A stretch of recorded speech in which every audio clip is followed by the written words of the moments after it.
Aguardando aqui, Marcela.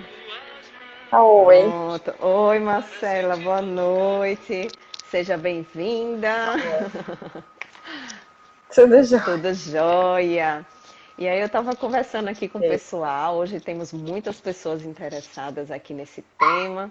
E estava falando, né, que a jornada da autotransformação foi a ideia que a gente teve, né, Marcela, de trazer um pouco Foi, de contribuição, né, para esse momento, né, que estamos vivendo com a sim, pandemia do Covid-19, que a é, pandemia trouxe muitos desafios para todos nós, crises também, sim, né, crises, né, perdas, né, perdas de entes queridos, de sim, familiares, de conhecidos, amigos, e tudo isso, né, sim, acaba muitas vezes trazendo um pouco de pessimismo, né, Marcela? Acho em relação ao futuro, né, ao sim, próprio presente também. Então, eu acho que a esperança é um tema assim bastante oportuno para esse momento, né? Para a gente tentar, sim, né, de repente, né, cultivar, né, esse sentimento dentro de nós, né? Que com certeza eu acho que esse sentimento pode ser contagioso, né? E esperança, né? Que hoje a gente veio trazer esse tema, pessoal, não como algo passivo, né? Ou então sim, pensando, não, né, num algo assim de você esperar que as coisas aconteçam. Não, muito pelo contrário, né? Nós não, viemos trazer uma proposta diferente, uma proposta ativa, né? Uma proposta de buscar, uhum, né, aquilo que você quer, aquilo que você almeja, aquilo que você deseja. Então, para começar a sim, nossa noite de hoje, eu trouxe um trecho, né, de Paulo Freire, falando, né, sobre ele criou um termo, né, e Sérgio Cortella cita muito essa citação de Paulo Freire, que ele criou um termo, né, é um verbo novo no nosso vocabulário do português, que é o verbo esperançar, né?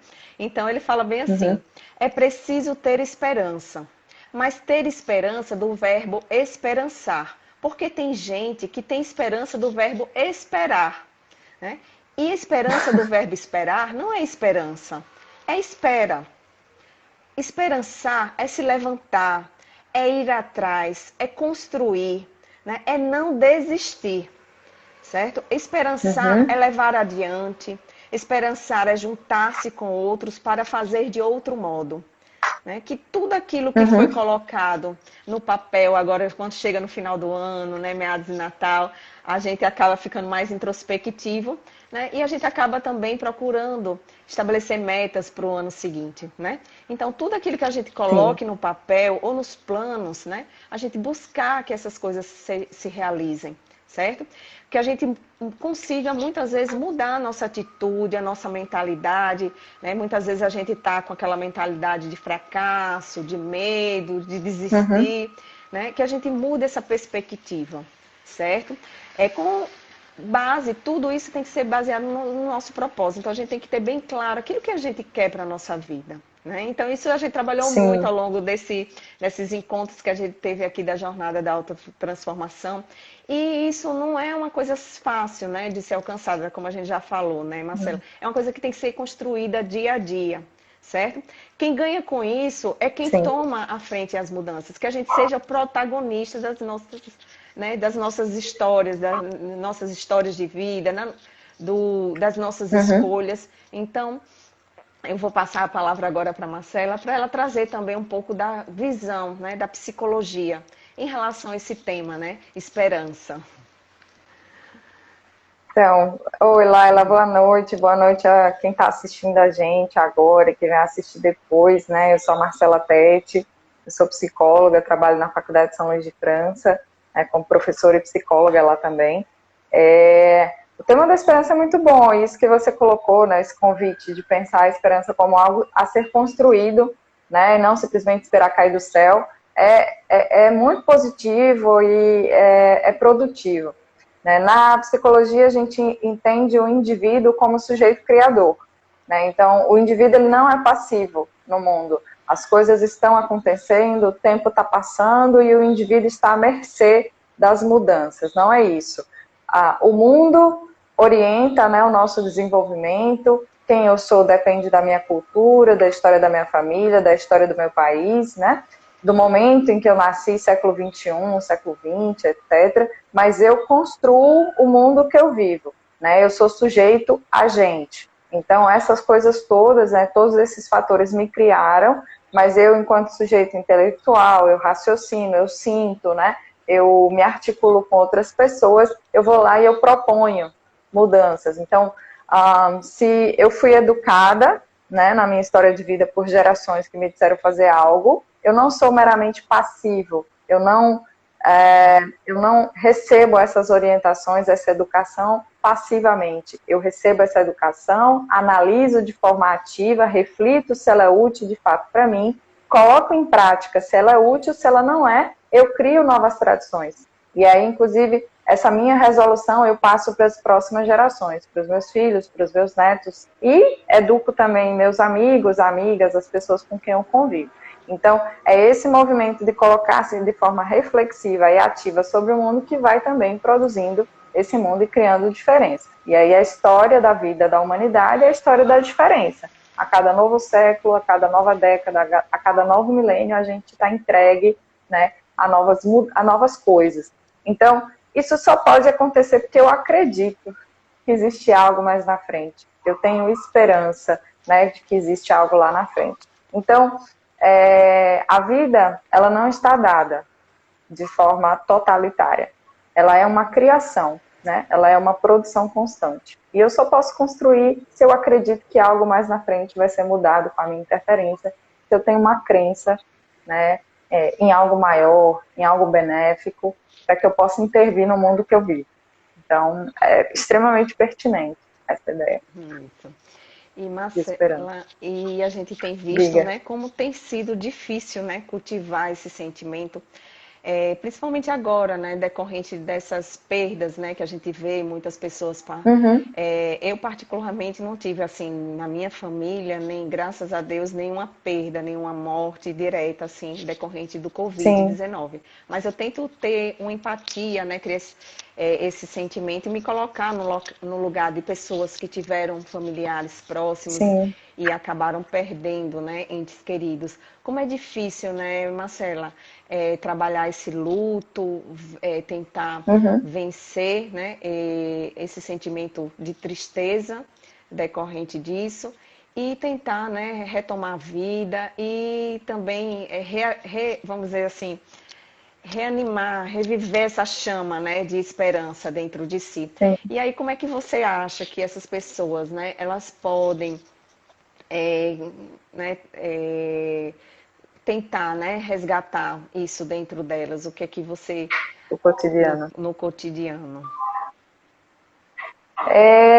O luto, ele tem que ser sentido, né? Você precisa passar pelo luto. A perda é uma perda. Com coronavírus ou sem coronavírus é perda, né? E gera sofrimento, gera porque a gente sente falta, né? E aí sente uma falta emocional, sente até falta material. Existia alguém do meu lado e de repente essa pessoa não existe mais. Como é que eu vou tomar meu café da manhã? Como é que eu vou sair, sei lá, conversar no sábado? Então, as perdas e as faltas são grandes. Então, o sofrimento ele vai existir e é necessário que você passe por isso. Você sinta a falta da pessoa, você sofra pela ausência, né? Você fique triste. Então, com Covid ou sem Covid, o luto é necessário. No entanto, com Covid ou sem Covid, você supera também o processo de luto, né? Depois de um certo tempo, você entende, né? Vai percebendo que a perda, o óbito, né? Vai se tornando mais distante. Foi 1 semana, 2 semanas, 3 semanas. Você vai começar a observar a tua realidade concreta.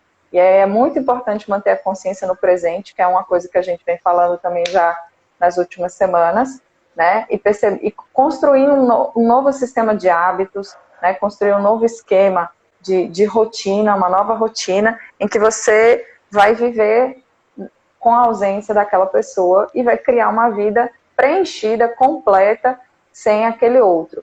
Então vai chegar um momento que a saudade ela vai existir, né? O afeto existe, mas aquela falta material que você sentir quase como um buraco dentro do peito, ele vai diminuir, porque você começou a criar uma rotina plena com você mesmo e outras pessoas que estão vivas nesse momento. E aí eu acho muito importante o conceito de estar vivo, né? A gente sente saudade, a gente sente tristeza, mas nós estamos vivos. Existem pessoas que ficaram vivas na Terra, então é isso que deve se prezar, né? Que vida é essa que existe e essa vida precisa ser salva, né? E aí processos de autocuidado, em que você preza pelo seu bem-estar, peça ajuda às pessoas que convivem com você, que você precisa mesmo de motivação, né, para construir uma nova rotina, e a partir de um determinado tempo você começa a lidar com a nova vida, porque no fim é uma nova vida, com mais naturalidade. Mas é muito necessário manter a cabeça no presente e sempre contar com uma rede de apoio, né, que vai te motivar e te ajudar a reconstruir, né, a tua vida na ausência do outro. Mais ou menos isso. Ótimo. Ô Marcela, e outro aspecto que eu acho que é Diga. fundamental a esperança é no tratamento das doenças, né? Aquelas pessoas que têm doenças, especialmente doenças crônicas, né? Que lidam com diabetes, como Duda que está aqui assistindo a gente, que tem diabetes tipo 1, né? Outras pessoas que têm diabetes tipo 2, hipertensão, né? Então são doenças que a pessoa vai ter que conviver, na maioria das vezes, para o resto da vida. Então, isso eu acho, eu vejo isso, eu percebo isso, né, na questão no consultório, no meu dia a dia da prática clínica. Eu vejo que aqueles pacientes, né, que tem esse sentimento de esperança, né, eles acabam tendo uma adesão melhor ao tratamento e com certeza tem menos complicações, né, a doença acaba com os níveis, né, de controle acabam se ajustando, ficando compensadas. Então, encaro isso como fundamental. E você, como é que vê isso também na sua prática clínica como psicóloga, né? Esse sentimento é fundamental para que tenha um sucesso maior no Sim, tratamento dessas doenças? sim, perfeito. Eu acho que é importante, eu vou colocar assim, acabar com um certo tabu de algumas doenças. Vou colocar o termo tabu mesmo, tá certo? Existem uns tabus aí. Por exemplo, a pessoa que tem diabetes, tem diabetes. Ou então a pessoa que é hipertensa, meu Deus, tem hipertensão. Eu sou uma pessoa que tem uma família com problemas de alto nível de colesterol. Eu tenho colesterol acima do normal. Oh, meu Deus, eu tenho colesterol acima do normal. E aí, o que isso significa? Né? O que isso pode significar? O terror, né, de que nós somos anormais, digamos assim, né? E de que as pessoas que não passam por esses processos são pessoas que vivem melhor do que a gente. Mas isso muitas vezes não é a verdade, tá certo? Isso muitas vezes é uma ideia que a gente cria, é um tabu, é um mito a respeito da vida saudável. E aí, o que é uma vida saudável? Uma vida saudável é uma pessoa que se cuida. E aí, por exemplo, se você tem diabetes, mas a sua diabetes é controlada, você vai ao médico com regularidade, você tem consciência do seu processo, você é saudável. A diabetes não é um problema para você. Se você tem uma determinada dor crônica, né? Se você passa por processos de fibromialgia, você tem consciência da fibromialgia, você vive com isso, faz a sua atividade, o seu yoga, faz o seu pilates, faz o seu RPG, tem uma certa alimentação equilibrada, você é saudável, né? Eu tenho fibromialgia. Tem, como várias pessoas têm outras coisas, né? Enxaqueca. No meu caso, eu preciso ter uma alimentação, né, controlada, porque eu não fico dizendo para todo mundo que minha alimentação é restritiva por causa do colesterol. Mas eu sei que eu tenho isso aí, né? Então, o que eu posso fazer para viver saudável?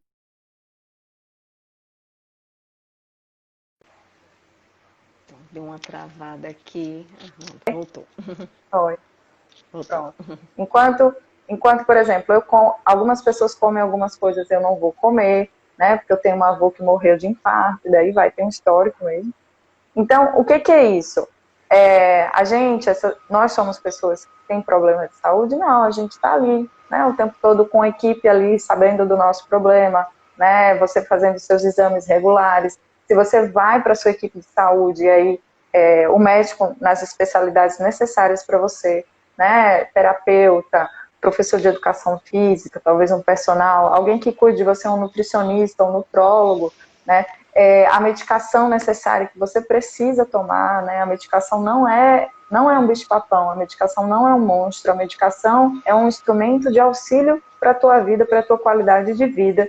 Então, você é uma pessoa saudável. É preciso mudar, talvez, a concepção de saúde, né? Saúde não é uma pessoa que não sofre de nada. Saúde é uma pessoa que administra conscientemente a vida que tem. E aí, a vida no sentido completo, né? A gente sai dessa divisão saúde e doença para entrar no ser humano que administra e que produz uma vida saudável. São duas coisas diferentes. Então, quando a gente pensa desse jeito, né, você tem esperança, porque você sabe que você tem aquilo administrado, então você pode construir sua vida por mais tempo, né, você pode pensar em longo prazo, você não precisa ficar focado no sofrimento, vai focar no que você tem de bom, né? Se você administrar todos esses seus recursos, você vai ter uma vida com mais qualidade de quem não tem a sua doença crônica, por exemplo. Muitas vezes é isso que acontece.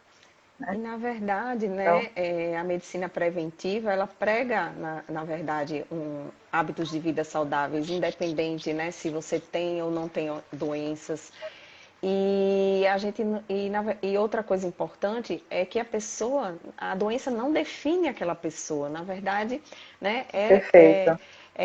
aquilo, na verdade, é um desafio que ela vai ter na vida dela, né, que precisa ser encarado como qualquer problema que surja, né, que outras pessoas enfrentem nas suas vidas.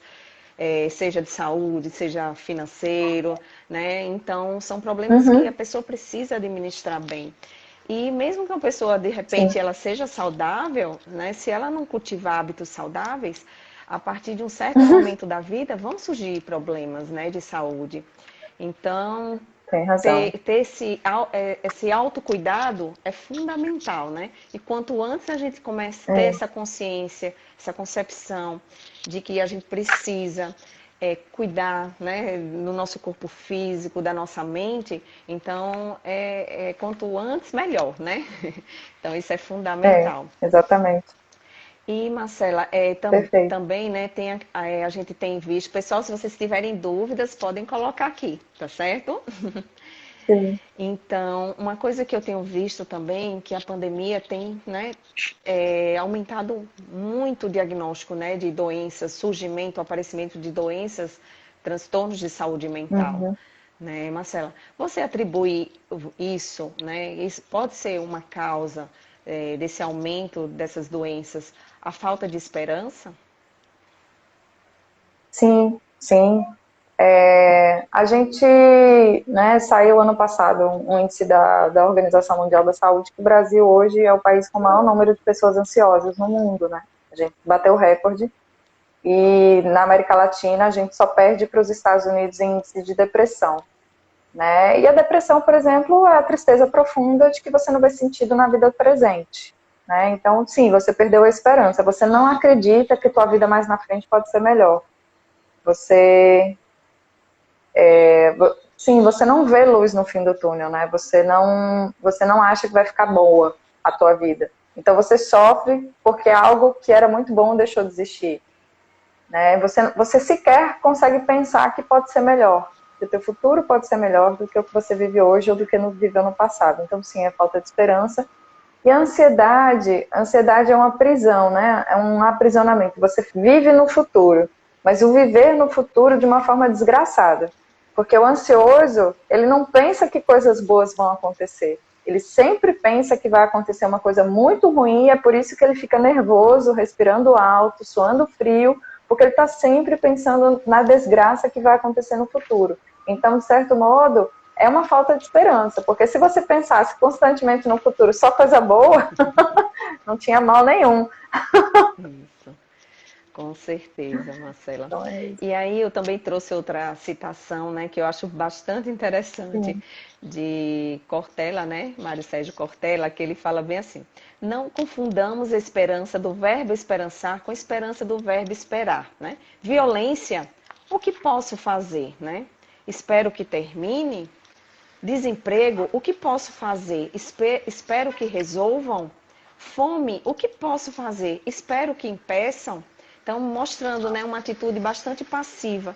Então, existem os problemas, mas eu fico sentada aqui esperando que as coisas se resolvam. Eu não tomo uma atitude ativa. né? E isso não é esperança, gente, é espera, né? Então é preciso esperançar, é se levantar, é ir atrás, né? Construir, é como eu falei, é não desistir. Então a gente tem visto Sim. muitas pessoas, né?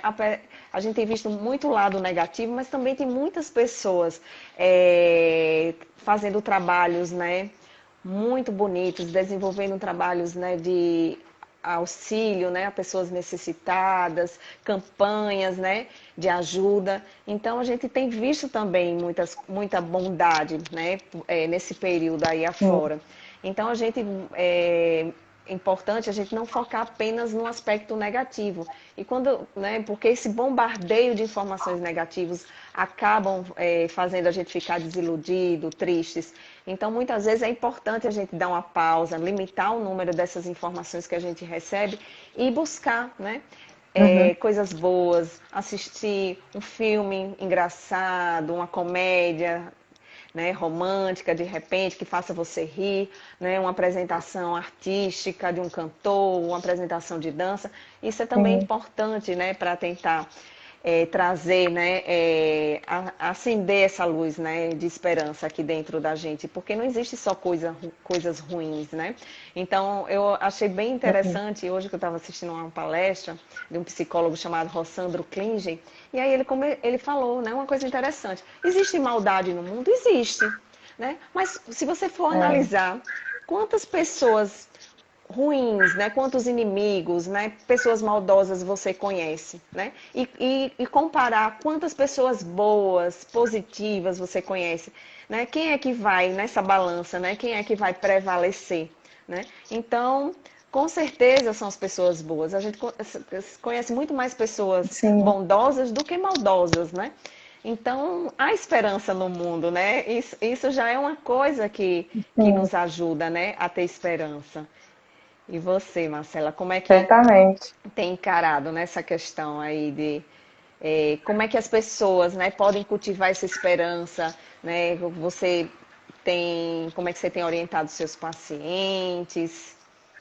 Algumas Uhum. Eu estratégias. tenho feito algumas estratégias. No caso, recentemente eu tenho atendido alguns adolescentes que não fizeram, não vão fazer o Enem, então eu esqueci, eu não sei se já chegou a data do Enem, acho que não, né? Acho que não passou do Enem ainda. Eu sou um pouco desatenta, mas há umas 2 semanas eu estava atendendo alguns meninos que estavam passando pelo processo do Enem, do vestibular, né, o novo vestibular, e aí alguns vão fazer e outros não vão fazer. E aí, mas bateu um desânimo, né, de não vou conseguir passar, vou perder meu ano, etc. E aí a estratégia foi criar rotinas mesmo diárias. Por mais que pareça um pouco careta fazer isso, mas quando você cria algumas rotinas, alguns afazeres durante o seu dia, quando você consegue cumprir, isso te motiva a fazer outras coisas. Então, quando você não consegue mais ver luz no fim do túnel, você não consegue ver um bom resultado a longo prazo, começa no seu cotidiano. E aí uma estratégia é fazer rotinas, como vou acordar a tal hora, né, vou tomar meu café da manhã, vou ler primeiro essa matéria, no caso o pessoal que está fazendo, né, vestibular, vou ler primeiro essa matéria, daqui a 1 hora eu tenho descanso, depois eu vou ler de novo a matéria, etc. E aí a gente faz uma rotina mesmo, uma planilha, né, diária e semanal, com a proposta de você vai grifando tudo que consegue fazer. E aí de antemão não se julgar se não faz, né? Não se julgar se faz mais ou menos. E aí, você vai ticando, né? Você vai colocando quando você vai cumprindo as metas. Com o passar do tempo, você vai ver que é fácil cumprir algumas, né? Como acordar na hora, forrar a própria cama para algumas pessoas. No caso, para o pessoal mais jovem mesmo, são essas dinâmicas mais de organização do quarto, da escrivaninha para estudar, né? Dos recadinhos sobre o que fazer depois ou amanhã, etc. No caso, para adultos, envolvem outras questões, como conviver com a família, falar determinada coisa para o esposo, para a mulher, para os filhos, etc., tem uma rotina diferente. E aí, quando você consegue cumprir a rotina, você vai lá e tica, né? Vai lá e tá, marca. Então, significa que você conseguiu dar conta de um planejamento de curto prazo, tá certo? Então, você cria uma planilha, uma rotina, que é um planejamento de curto prazo. Então, o que é que eu quero fazer hoje? Aí eu vou lá nessa planilha. O que é que eu quero fazer amanhã?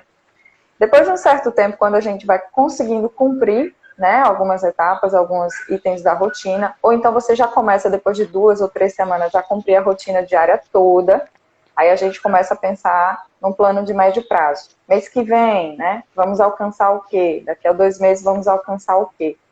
Quando você cria isso, é bobo, é bem bobo, né? Já me falaram assim, Marcela, sua vida é uma planilha de Excel, você está fazendo todo mundo criar uma planilha de Excel. Daí eu faço, pode até parecer isso. Mas o resultado positivo é, você começa a ver, você começa a fazer um plano, de manhã cedo, quando você acorda. No final do dia, eu preciso cumprir tal coisa. Se eu cumpro, eu fico feliz. E aí eu já penso, amanhã eu vou ver se eu vou cumprir de novo. E aí, se eu consigo cumprir o planejamento daquele dia, eu já penso, amanhã eu vou cumprir o quê? E aí eu começo a pensar depois em médio prazo. Daqui a um mês eu preciso cumprir qual projeto, qual sonho. E aí eu começo a dormir pensando, né?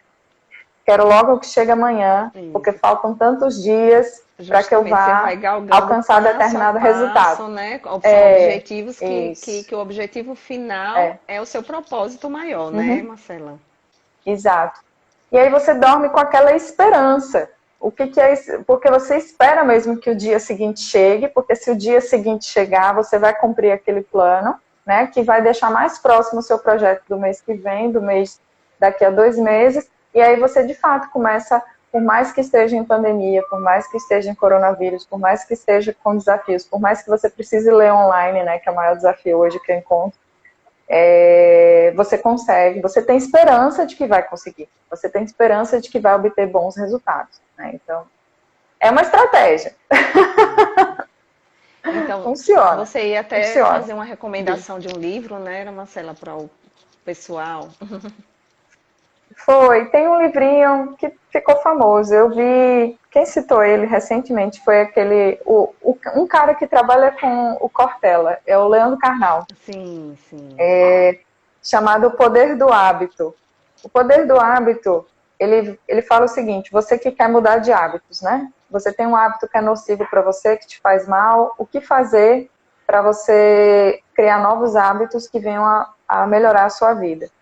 E aí ele fala assim, os hábitos são muito difíceis de mudar, mas você precisa identificar qual a deixa do hábito, aquilo que estimula você a se comportar de uma determinada forma, qual a deixa e qual a recompensa desse hábito. O que você obtém ao fazer aquilo, né? Então você tem um determinado comportamento que é estimulado por alguma coisa, por alguma ideia, por alguma necessidade sua ou externa, e depois, quando você faz aquilo, por mais ruim que seja, ele te traz alguma recompensa. E aí ele fala que muitas vezes você consegue mudar o hábito, você tem a recompensa que você precisa, mudando o comportamento, especialmente quando você está feliz, quando você está bem de vida, né? Porque quando você está bem de vida, você para de fumar, você para de beber, você passa a se dar bem com as pessoas, você trata todo mundo bem, então você vai mudando seus hábitos. Mas quando chega no momento de crise, de teste de ferro, né, as pessoas voltam aos hábitos anteriores. Então, por exemplo, no coronavírus, na pandemia, a gente viu se desenvolver o hábito do álcool, né? Muita gente embarcou no alcoolismo, outros na comida, né, em excesso, que é uma coisa que é a sua especialidade, né?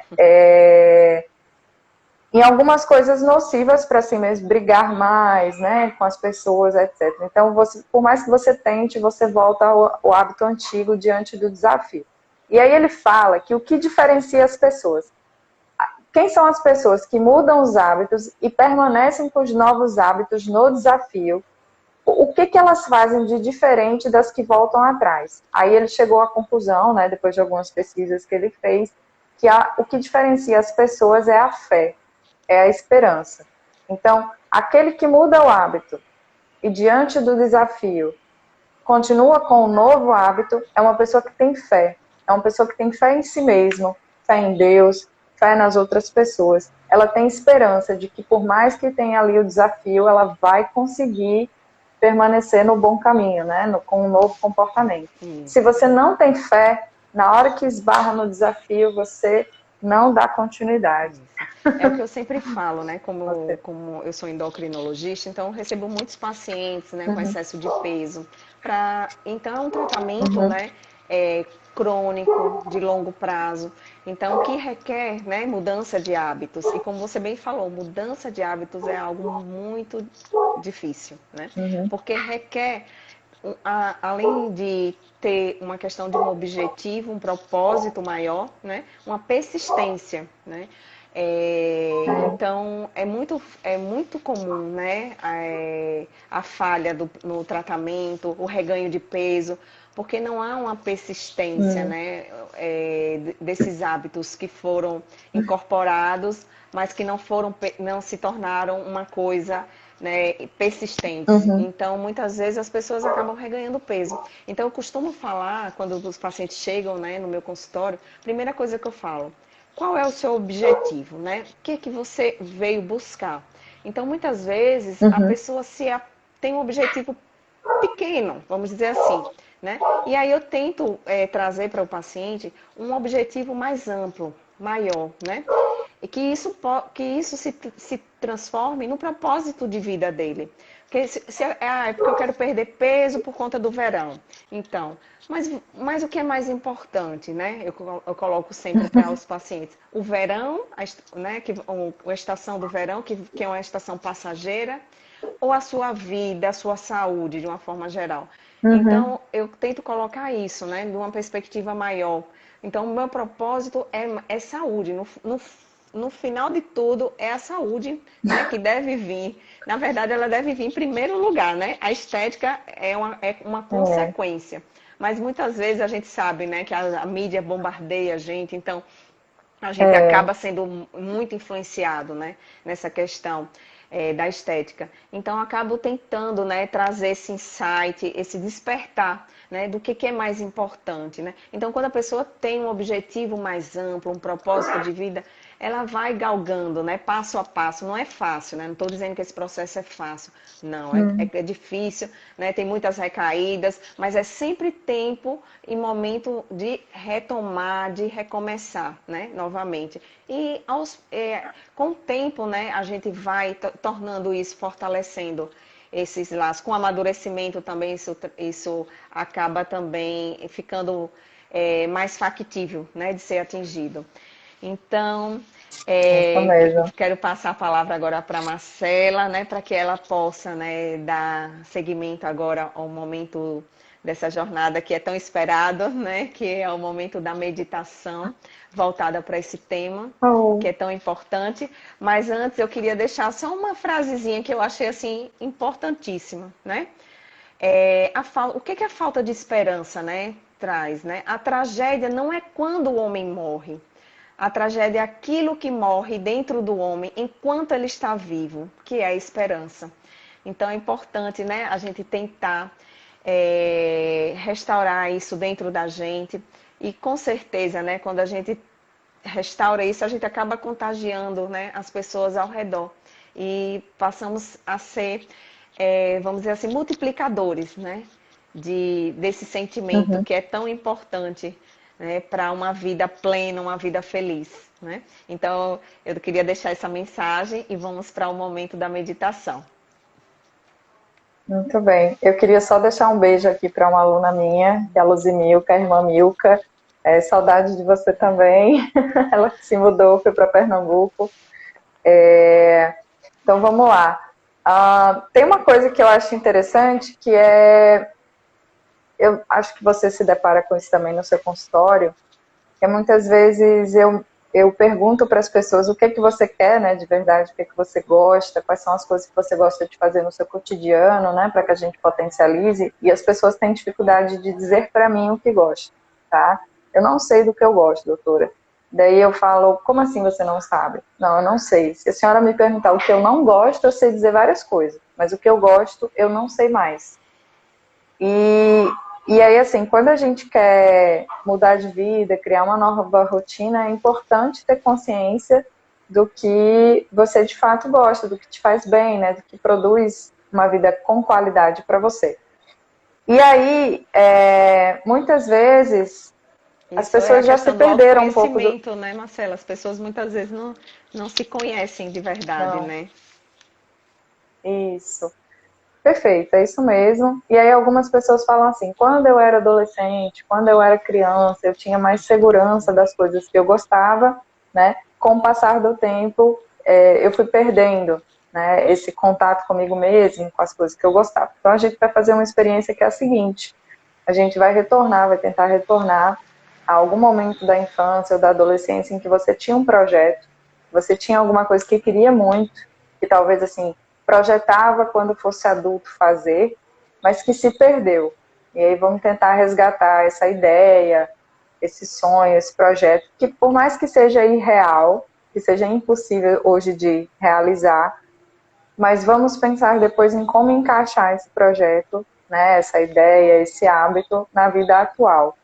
Né? Quando a gente resgata alguns projetos da nossa infância, né, entra, como o pessoal fala assim, faz as pazes com o nosso eu infantil, né, a vida fica mais, tem mais sentido. Então vamos pensar dessa forma e fazer a meditação com esse projeto, com esse propósito, tá certo?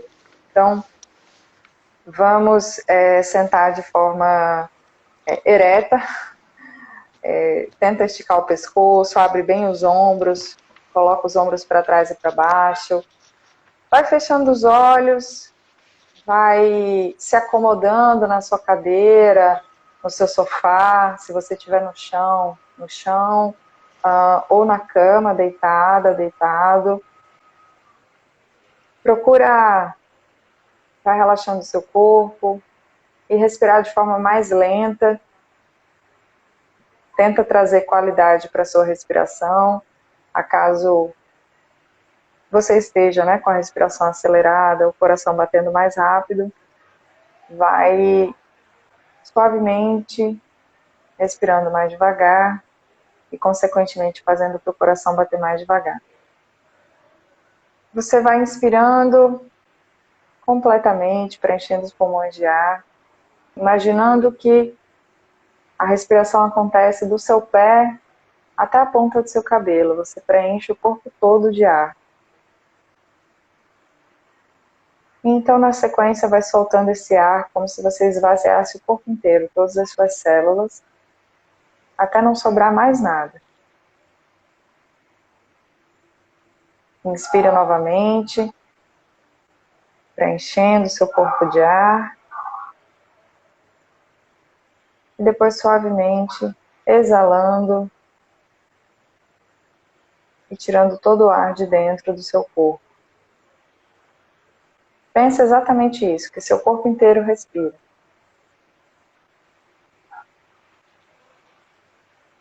Solta o ar.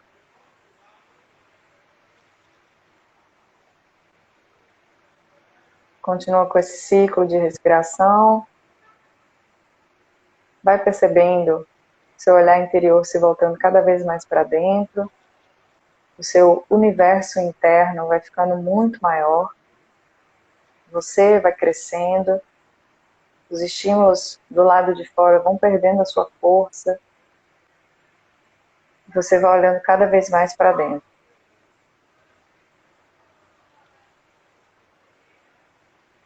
Procura relaxar os seus pés, os seus tornozelos.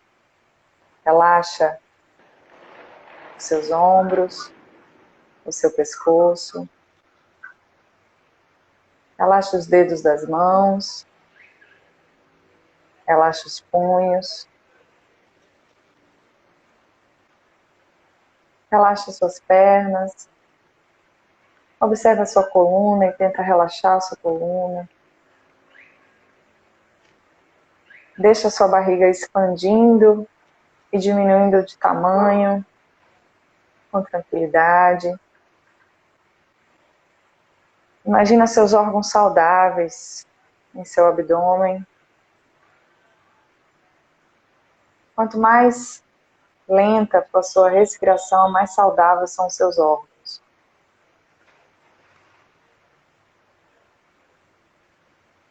Percebe o seu coração saudável e os seus pulmões saudáveis também.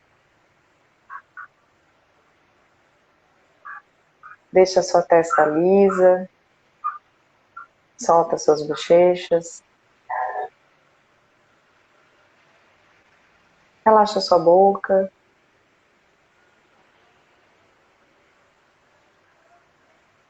Então, aos poucos, você vai imaginar uma casa ou um apartamento. Pode ser o que você vive, ou simplesmente algo que você criou, ou que lembra de algum momento da tua vida. Uma moradia, de alguma forma, te chama a atenção. Imagina a porta de entrada desse local, e você abrindo essa porta e entrando nessa casa ou nesse apartamento. Adentra esse espaço, observa o que existe após a porta de entrada, observa os cômodos desse local, observa as paredes, o que é que você enxerga. Olha o tom da parede, a cor da parede. Olha os móveis, né, que você vê, os tipos de móveis. Perceba o chão que você pisa. E devagar comece a explorar esse ambiente. Se você entrou pela sala de estar, procura ver o que tem lá dentro. Vai caminhando devagar, veja se existe uma cozinha, o que existe nessa cozinha. Veja se existe alguém nessa cozinha e o que é que essa pessoa está fazendo. Se a cozinha estiver vazia, o que existe nela? De que momento da sua vida você viu, né? Em que momento da sua vida você viu essa cozinha?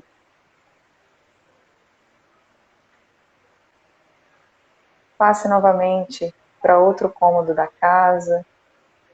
Observe se essa casa, se esse apartamento tem algum escritório. Se não tem escritório, vá a outro cômodo, talvez o banheiro principal. Entre nesses espaços e observe em detalhes o que você vê, o tom das paredes, o chão que você pisa, se existem pessoas dentro desses espaços.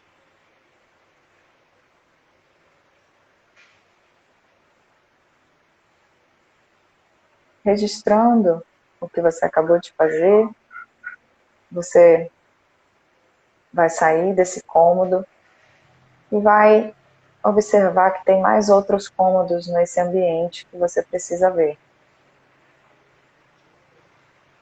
Procura talvez entrar em um quarto que exista nesse ambiente. Pode ser um quarto seu ou o quarto de outra pessoa, o quarto de alguém que você não conhece, mas você vai entrar curiosa, curioso de ver o que tem lá dentro.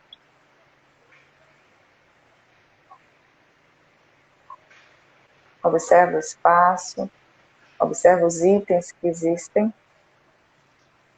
o tom da parede, o piso que você pisa e os objetos. Veja se existe alguém dentro desse cômodo e o que é que essa pessoa faz.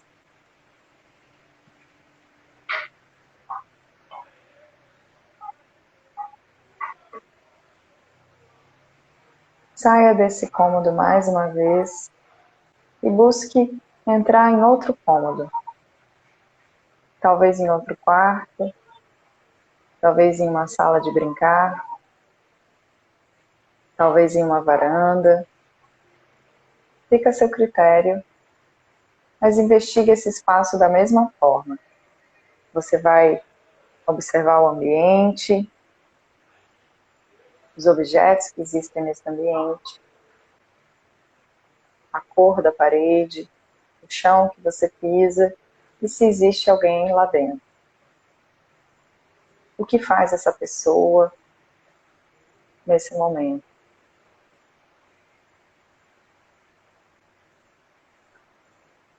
E então, você vai sair desse cômodo onde você está, e aí você vai ver que dentro desse local existe um quartinho pequeno, menor do que os outros, e você vai abrir essa porta, e vai lembrar que você já esteve nesse quarto outras vezes. Esse especificamente, você já veio várias vezes. Nesse quartinho, você, ao abrir a porta, vai ver que existem alguns cacarecos, um amontoado de coisas guardadas, que fazem referência a vários tempos da sua vida e de outras pessoas que convivem com você. Observe que no chão você tem uma caixa, ou então um baú. Algo que você usou por muito tempo para guardar suas coisas.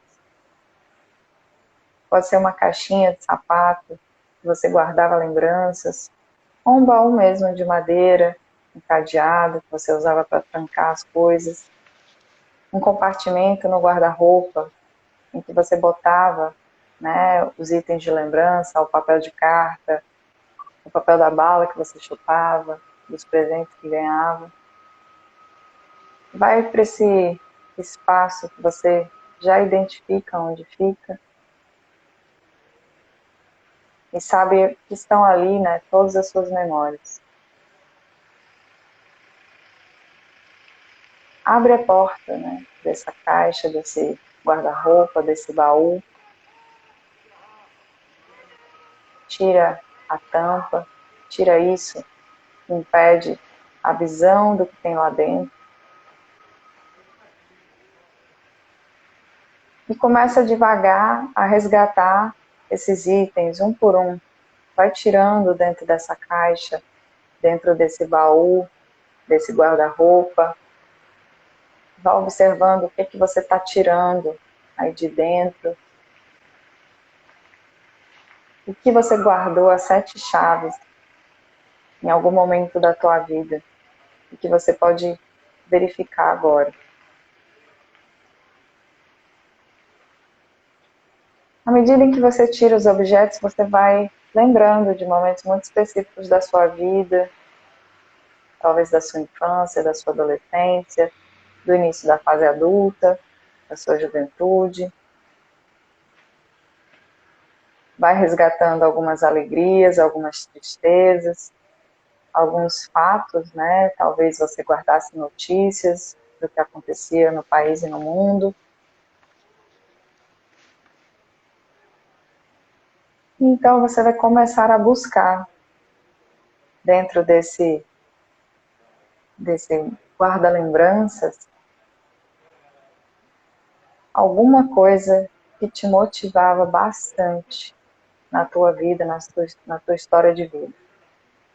Algum projeto que você teve durante um tempo. Algum projeto que caracterizou a tua vida por mais tempo do que outros.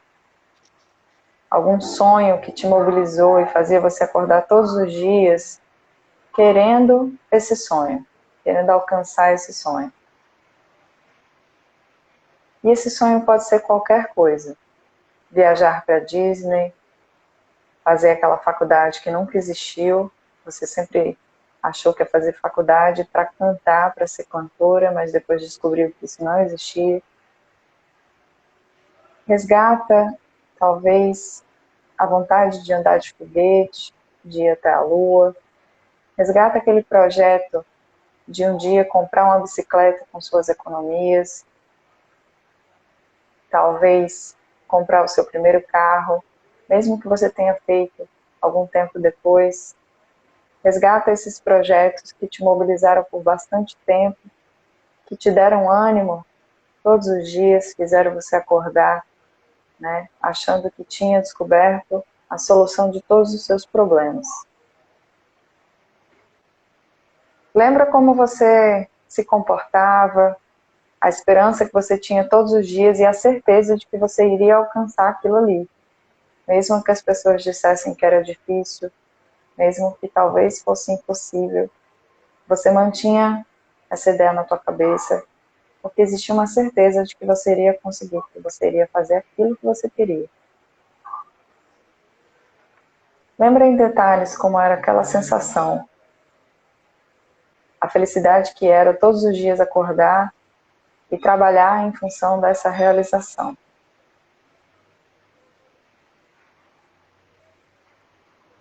Observa então se de fato esse projeto, esse sonho, ele se realizou. Analisa se de fato aconteceu. Ou se não aconteceu porque de fato era impossível acontecer. E veja como você desenvolveu essa situação. Veja como foi ter um sonho e realizar ele, ou ter um sonho e verificar que não era possível, mas provavelmente na época em que você processou a impossibilidade, você mudou de ideia. Verifica como desenvolveu esse projeto.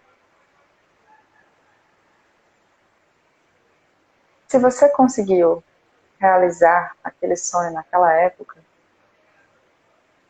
como é que seria trazer um sonho o mesmo ou muito parecido para o momento presente? Seria possível repetir a dose? Seria possível projetar para um futuro, e agora um futuro na sua fase adulta, de um projeto parecido? Seria possível repetir a dose? Se você não realizou o seu sonho, aquele seu projeto que mobilizou tanto, seria possível trazer ele agora, para que você venha realizar? Seria possível pensar nele concretizável hoje, que você é adulto, adulta, dona de si, dono de si? Seria possível fazer um planejamento no seu cotidiano para alcançar aquele desejo lá atrás? E se não era possível de jeito nenhum, porque faculdade para ser cantora, construir um foguete nesse momento já não é mais possível? Seria possível fazer algo parecido? Talvez não a faculdade para ser cantora, mas aulas de canto. Talvez não um foguete para ir até a lua, mas um foguete para você deixar enfeitando a tua casa. É possível trazer esse projeto para a tua vida presente? Observa. Traz aquele seu sonho, aquele seu projeto para a tua vida atual. Tenta encaixar ele na atualidade. Se fosse possível trazer ele até agora, como é que você se sente? Como é que você se sentiria? Se fosse possível nesse exato momento, resolver colocar em prática algo que uma vez te mobilizou, o que isso produziria em você agora? Você sentiria a mesma felicidade? Você sentiria a mesma motivação? A mesma vontade, ainda que infantil, de realizar um desejo, um projeto? Como você se sente agora pensando nisso?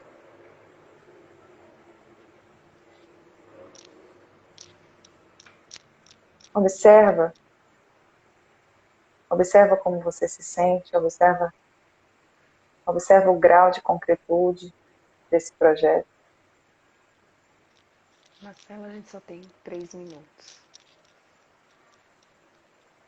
Tá bom.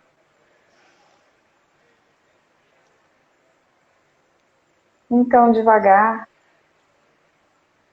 com essa ideia em mente, você vai mexendo os seus dedos, mexendo os seus pés, vai respirando de forma mais intensa, e devagarinho vai abrindo os olhos.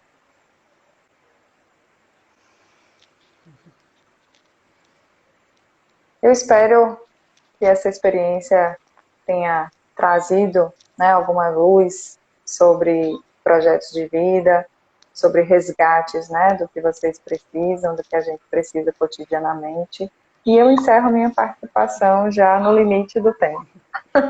Isso mesmo, é importante não desistir dos sonhos, né? De repente adaptá-los, né, Marcela? Então, é importantíssima essa questão da esperança, algo concreto, né? Então, Clarice Lispector tem um texto, né, que ela fala da esperança e ela compara aquele animalzinho, né, concreto, verde. Então, que a gente pare de pensar em esperança como algo fantasioso, né, algo ilusório, né, que seja algo concreto, que a gente busque ativamente no nosso dia a dia, né? Bom, pessoal, espero que essa live tenha sido bastante, tenha agregado bastante aí autoconhecimento para vocês, né? E agradeço imensamente a Marcela por ter topado esse projeto aqui comigo, né? Que 2021 seja um ano, vai ser um ano de desafios, né? O Covid não vai desaparecer, mas que a gente esteja mais preparado com uma bagagem, né, de autoconhecimento para poder lidar com os desafios que a gente enfrente, né, por aí pela frente. Um beijo grande, gente, e vou deixar essa live Beijo. salva aqui para vocês poderem compartilhar com outras pessoas. Foi ótimo, excelente, adorei, né, e todos esses encontros que tivemos aqui. Obrigada, Muito bom. E Marcelo. Feliz Natal. Feliz Feliz Natal para Natal para todo mundo. todos. Beijão, gente. Tchau. Tchau.